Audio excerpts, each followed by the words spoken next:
എൻ്റെ പേര് ലീലാമ്മ. ഞാൻ തൊടുപുഴയിൽ നിന്ന് വരുന്നു. എൻ്റെ മോനാണിത്. ഞാൻ സ്വർഗം കാണുമെന്ന് പറഞ്ഞെങ്കിലും എനിക്കത്ര വിശ്വാസമൊന്നും വന്നില്ല. ഞാൻ കണ്ണടച്ച് ഇങ്ങനെ ഇരിക്കുമ്പോൾ നല്ല ശരിക്കും ഇങ്ങനെ നല്ല വെള്ള വസ്ത്രം, ചുവന്ന വസ്ത്രം, നീല, ഇങ്ങനെ പരവതാനി പോലെ വിരിച്ചങ്ങിട്ടൊക്കെ മാറി മാറി ഇങ്ങ് വരുവാണ്.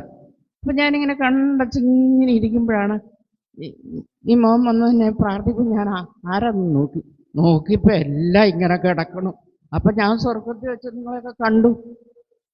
മാലാഖമാരാന്നായിട്ടാണ് എനിക്ക് കണ്ടതന്നേരം. അങ്ങനെ എനിക്കൊരു അനുഭവം ഉണ്ടായി. യേശുവേ നന്ദി, യേശുവേ നൽകിയ അനുഗ്രഹത്തെ ഓർത്ത് നന്ദി പറഞ്ഞ് കരങ്ങടിച്ച്